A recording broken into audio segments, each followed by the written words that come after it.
Yo, peoples! qushu92 here, and welcome back to yet another iteration of Qushu Views Anime!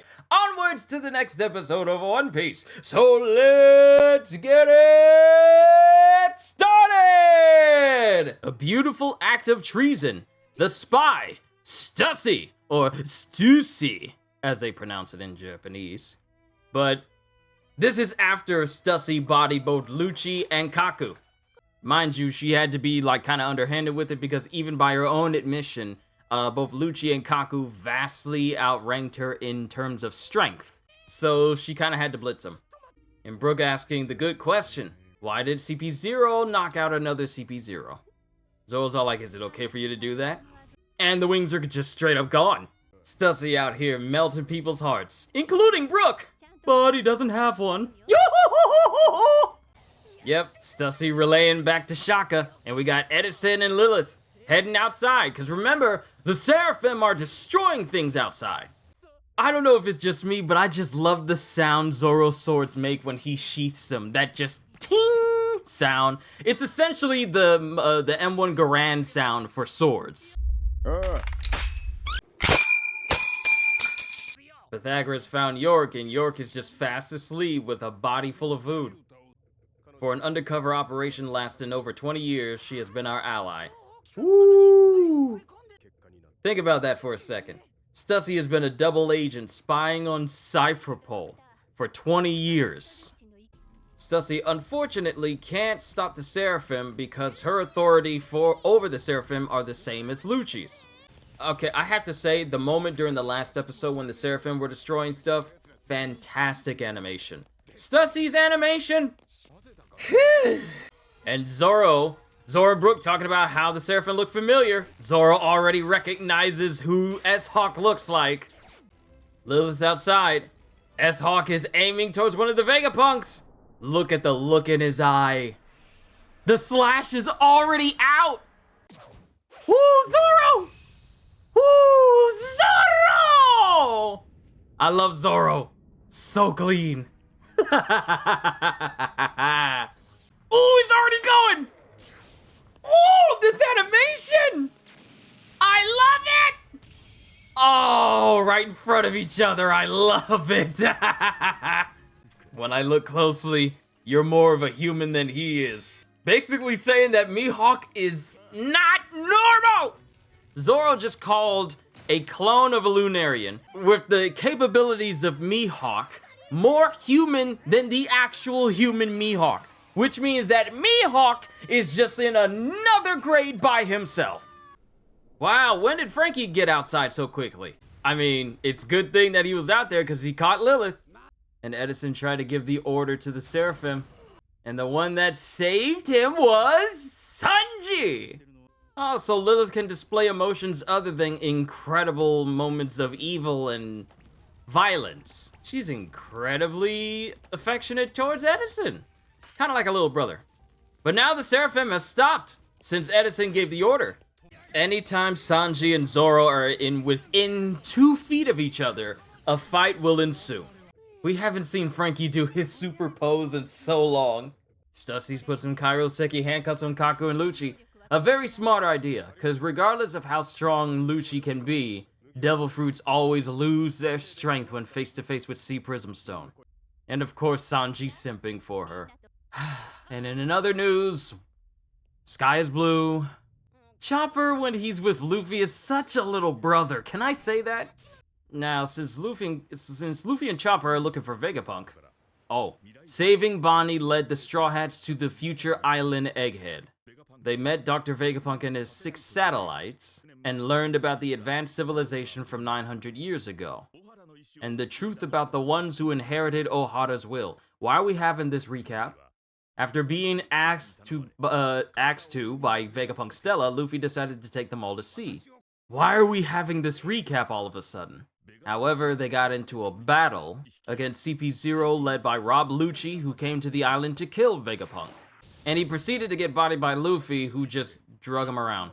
After subduing Lucci and Kaku, Luffy and the others wanted to leave Egghead immediately, but an incident occurred. Dr. Vegapunk Stella disappeared. Oh. forgot. Sphinx in the New World, the pirate Whitebeard's hometown. Fuscho Marco! And apparently the Navy came to Sphinx several days ago. So we got this rat-looking dude who reminds me of Captain Nezumi from all the way back in Orange Village. That's actually Cocoa Village. Get it right or people won't take you seriously as a One Piece fan. So, remember how the Navy tries to say like it's here to protect civilians, yet they're absolutely horrible, like dudes here? Trying to find Whitebeard's treasure for themselves. Since Sphinx isn't affiliated with the world government, the law doesn't protect the civilians, and therefore, yep, guns being pointed. It just shows you just how wrong the world government is when they allow individuals like this, threatening civilians, threatening kids, threatening old women, pointing a gun at one. Oh, we got someone running in. Oh, the animation change! Woo! Woo! No, he gone. No, he gone. He's gone. Good night. Good night. Good night. You flew all the way to the edge of the entire town. You're dead. You're dead. You're dead. Don't mess with my daddy's hometown. It's Edward Weevil! Bruh, they tried to send troops after Edward Weevil, and none of those troops came back. Edward Weevil showed up, took out the head dude, and they said like, nah, we good. It's time to go. But we need backup though. Yo, Ryokugyu came. Ryokugyu came for Weevil and took him. Miss Buckin, freeloader at MAD, self-proclaimed scientist and ex-Rocks Pirates member. Real name, Buckingham Stussy. So just to clarify, Miss Buckin is Miss Buckingham Stussy. And the Stussy we all know, is her clone.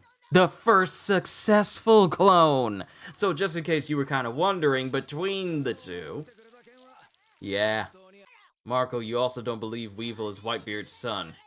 There is someone who can prove it. It's Dr. Vegapunk. And then we cut back to the Navy ships that are on their way to Egghead. Oh, it's the most dapper, and the highest admiral in all of One Piece. Mush mush, kochira borusarino. Oh, this is a nice fancy room.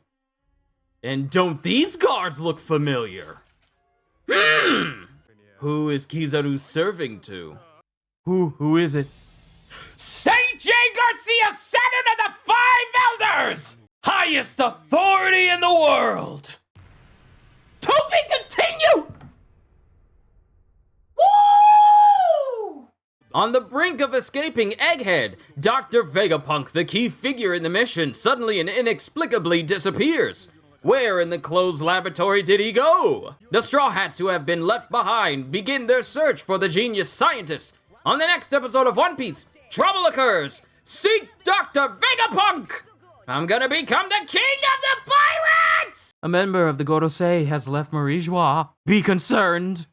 Be very concerned.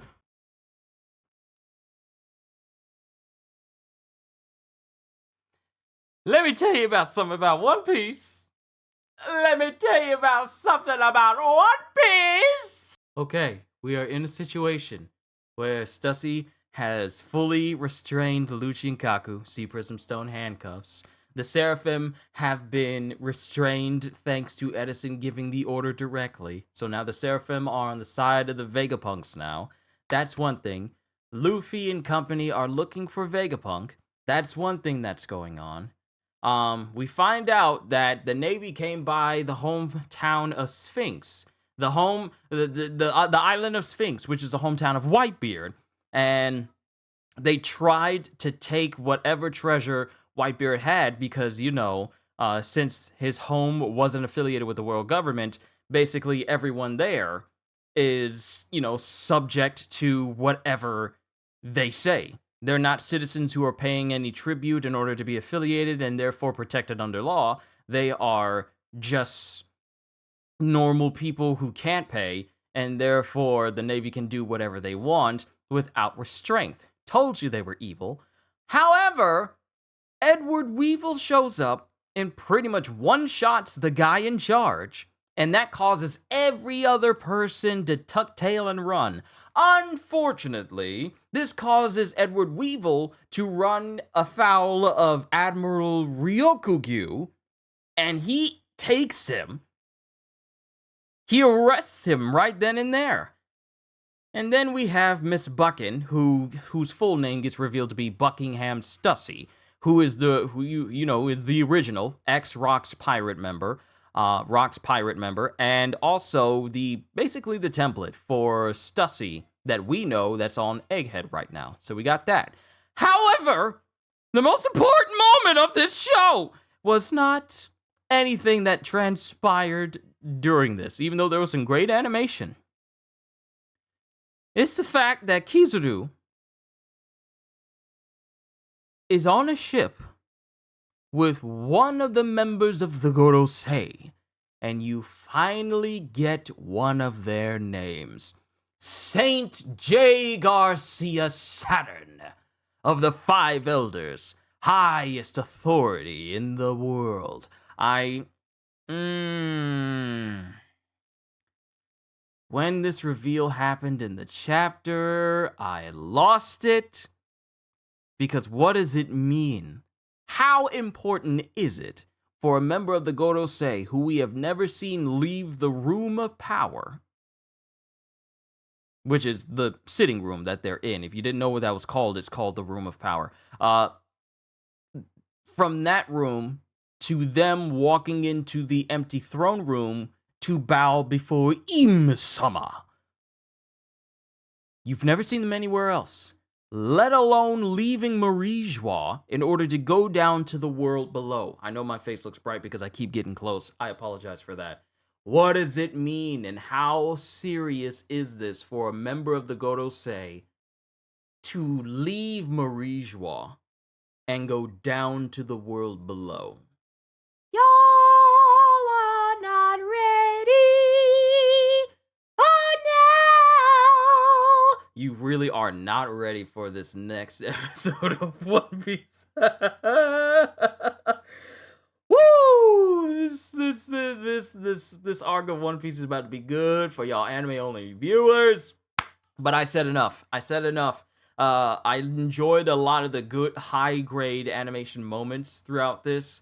Including the moments where Zoro saved Lilith from a slash from S-Hawk and then clashed with S-Hawk, but also that one high-grade animation moment where Edward Weevil saved those citizens of Sphinx from those, evil Navy officers. So those were some high-grade animation moments. I really enjoyed it, but Jay Garcia showing up, heading to Egghead personally. Yeah, that's the whole that's the whole episode. That's a perfect way to cap off an episode. But you guys, let me know what you thought of this episode as a whole, cause you anime-only viewers are about to get a bountiful feast, one that is succulent in its meat and its greens, and then tops it off with a beautiful risotto. Yeah, I'm sorry, I'm making weird food comparisons and food puns here. You have to forgive me. It's getting late and I'm kind of tired and I'm just rambling at this point. But yes,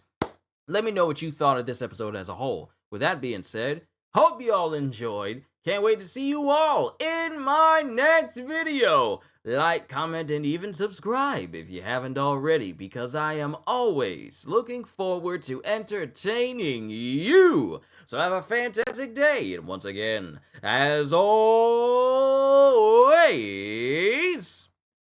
later, peoples! And thank you to all of my moderators and members who help make what I do possible.